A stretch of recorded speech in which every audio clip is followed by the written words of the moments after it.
ओम शांति। आज हम आपको सुनाएंगे खुदा दोस्त की कहानी।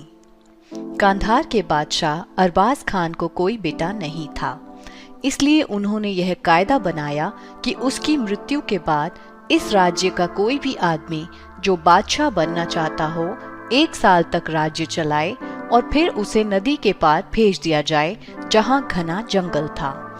जो भी वहां जाता था जंगली जानवर उसे खा जाते थे, यानी कि 1 साल के बाद बादशाह को सजाए मौत मिलती थी।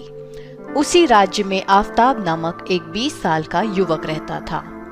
बचपन से ही अपने बाप के साथ मस्जिद में नमाज पढ़ने जाया करता था, लेकिन उसने खुदा के साथ दोस्त का रिश्ता जोड़ लिया था। वह हर बात हर कार्य अपने खुदा दोस्त को पूछकर ही करता था। एक दिन आफताब के अब्बा जान ने घर पर आकर कहा कि कल हमारे बादशाह का अंतिम दिन है। परसों सुबह उन्हें नदी पार करा दी जाएगी, लेकिन मौत के डर से इस साल कोई बादशाह बनने को तैयार नहीं है। अब आफताब ने अपने खुदा दोस्त से पूछा कि अब राज्य का बादशाह कौन बनेगा। खुदा दोस्त ने कहा, अब तुम बनोगे।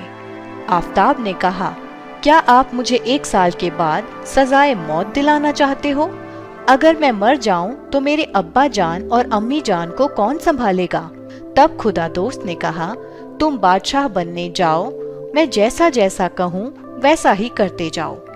आफताब बादशाह बनने चला गया और बादशाह बनने के बाद प्रजा का बहुत ही अच्छा पालन खुदा की मत प्रमाण करता रहा। 1 मास के बाद खुदा ने आफताब को कहा कि नदी के सामने वाला जंगल साफ करवा लो।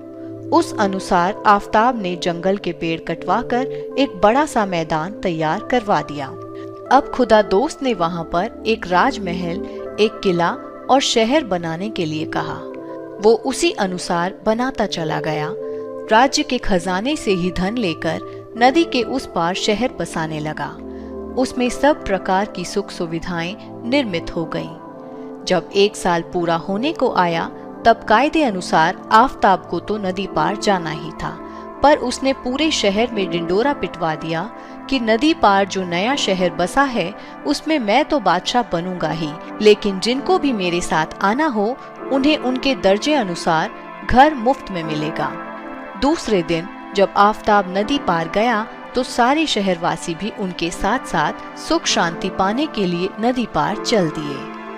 इसका आध्यात्मिक भाव ये है कि इस कहानी से शिव बाबा हम बच्चों को यही शिक्षा देते हैं कि अगर तुम मुझसे कोई भी संबंध जोड़कर मेरी श्रीमत अनुसार हर कार्य करोगे तो मैं भी तुमसे ऐसा श्रेष्ठ कर्म कराऊंगा कि तुम संगम युग में बेफिक्र बादशाह तो बनोगे ही, लेकिन भविष्य में भी बादशाह ही पाओगे। और अभी तुमने जिन आत्माओं का कल्याण किया होगा वे भी प्रजा रूप में तुम्हारे साथ रहेंगी। ओम शांति।